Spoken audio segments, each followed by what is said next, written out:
Los gases son los más abundantes en la naturaleza. Sus moléculas se encuentran muy distantes, separadas, carecen de forma ni volumen propio, adquieren la forma y el volumen del recipiente que los contiene, ocupan todo el espacio disponible. Son algunas de las propiedades de los gases. Son fácilmente compresibles, que es eso que se les puede aplicar presión. La diferencia entre un gas ideal y un gas real es que estos gases ideales siguen las leyes y los gases reales se ajustan a estas leyes, pero toma en cuenta un gas real el volumen propio de cada partícula, no así un gas ideal. Vayamos a ver las leyes. Ley de Boyle-Mariotte. A temperatura constante, el proceso se llama isotérmico. Iso quiere decir igual, igual temperatura. Las otras variables, presión y volumen, son inversamente proporcionales, que quiere decir que a mayor presión hay menor volumen. Veamos este ejemplo.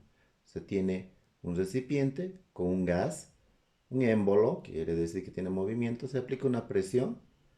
Si la presión va aumentando, ¿qué sucede con el volumen? Va disminuyendo. Entonces son inversamente proporcionales. Presión inversamente proporcional al volumen. ¿Queremos hacer desaparecer esa proporcionalidad? Viene una igualdad, donde se tiene entonces la constante, es una constante. Si despejamos esa constante, pasa a multiplicar volumen. Presión por volumen es constante. Aquí tenemos una primera etapa, una segunda. ¿Cómo sería? Presión 1, volumen 1 es igual a presión 2, volumen 2. Una condición inicial y una condición final. La curva en un diagrama, presión versus volumen.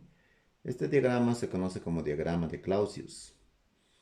Podemos ver la forma que adquiere esta curva, que se llama isoterma, temperatura constante. A mayor presión, disminuye el volumen. Aumentamos la presión, disminuye el volumen. Lo que se puede comprobar. Ley de Charles Gay-Lussac. A presión constante y luego a volumen constante. Primero veremos a presión constante. El proceso se llama isobárico. Bar es unidad de presión, bares. Volumen y temperatura son directamente proporcionales. A mayor temperatura, mayor volumen. Como son directamente proporcionales, reemplazamos esa proporcionalidad por una igualdad y aparece una constante. Entonces queda volumen sobre temperatura es constante. Condición inicial, volumen 1, temperatura 1, es igual a condición final, volumen 2, temperatura 2, constante. La temperatura tiene que trabajar en la escala absoluta, vale decir, en grados Kelvin. Y aquí tenemos un gráfico, volumen versus temperatura. A medida que va aumentando la temperatura, va aumentando el volumen, dándonos una recta, la cual se conoce como isóbara. Volumen constante. Un proceso a volumen constante se conoce como proceso isocórico. Presión es directamente proporcional a la temperatura.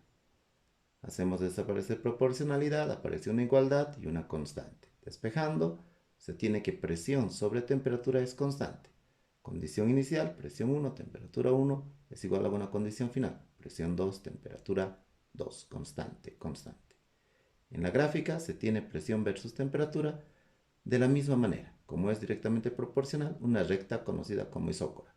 A medida que va aumentando la temperatura, también aumenta la presión.